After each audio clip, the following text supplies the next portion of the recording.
For today's video, for the waldas muna ang person. Ayan no, nagbibilang ako ng pera. Saan ko kaya gagamitin yan? So ngayon nga guys, very excited ako kasi dumating na yung e-bike na in-order ko. Ayan, makikita nyo siya. So dito guys, sa Cavite, dapat talaga meron kayong e-bike, lalo na kung meron kayong mga estudyante. Take note guys, ang estudyante ko is 4 na estudyante. 150 a day ang binabaon nila isang araw. 50 pesos na lang yung inaabot nila pang recess doon kasi yung 100 is ginagamit nila pampamasahe. So, 'di ba guys, napakahirap. Kaya talagang malaking tulong sa akin 'yan. Kaya nag-decide na ako bumili ako ng e-bike. So, ayan nga, nilalagyan na nila ng trapal kasama sa previous 'yan. Ganyan naman kaganda yung e-bike na nabili ko. Pang 3-seater siya. So, yung dalawa kong estudyante makakasakay na diyan since magkaiba naman sila ng ship. Medyo may kamahalan 'yan pero talagang makakatulong sa akin. O, ayan na nga si Star, excited na sumakay sa aming e-bike. So, dito nga guys, kung makikita nyo, nilalagyan na siya ng trapal kasi previous nila yan. Ayan, nirorolyo na ni Kuya, dinidemo nila sa akin yan para makita ko yung quality ng product na binili ko. Napakahirap kaya walang service, no? Tapos marami kang estudyante. Tapos ayan na si Kuya, nagdedemo na si Kuya kung paano gamitin ang susi. Ayan, nilalagay niya dyan. Tapos yung lahat ng function yan, in-explain nila sa akin kung paano siya gaganak, para saan yan.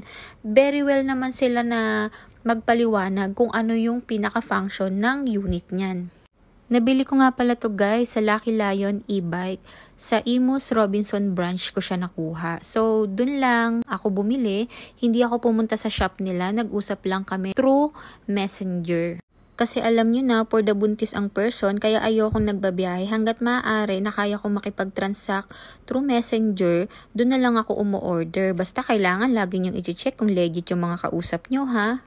So, ayan na nga guys, for the contract na ang person, dito ini-explain kung magkano mo siya nabili, kung magkano yung discount na nakuha mo, kung ano yung karapatan mo bilang buyer, at the same time kung ano yung mga warranty na mako-covered nila in case na masira mo ang unit.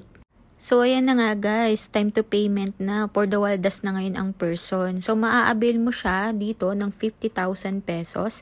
Tapos yan, meron siyang ibibigay na discount na 2,000 to 1,800. Na-avail ko siya talaga ng 48,000. Depende yan sa mga discount and promotion nila kung kailan kayo bibili. So, ayan na nga guys, for the bilang na si Kuya, chinecheck niya kung tama yung binayad ko. Wala na akong pera, nakakaawa naman ako. Pero ang kinagandahan naman kasi niyan, malaki ang matitipid ko in time pagdating ng panahon ng mga estudyante, diba? Ang mahal kaya magpabaon ng 150 a day, no? So, ayan na nga, pirma-pirma na lang si Buntis ng aking details. Ayan, syempre nakapangalan sa akin yan, hindi sa aking asawa. Siyempre, time to test drive na ang person. So, ayan, pauunahin muna natin si Ebs TV. Bakit ako mauna? Buntis ako. Yan, bilisan mo. Galing, oh. Galing ng kapatid ko, diba? So, ayan, nagpapasundo ako sa kanya. Tapos, ako naman ulit. Hi ka naman sa vlog ko. So, ayan na nga. It's my turn naman. Hi, vlog! O, diba? Tuwang-tuwang person kasi makakatipid na ako.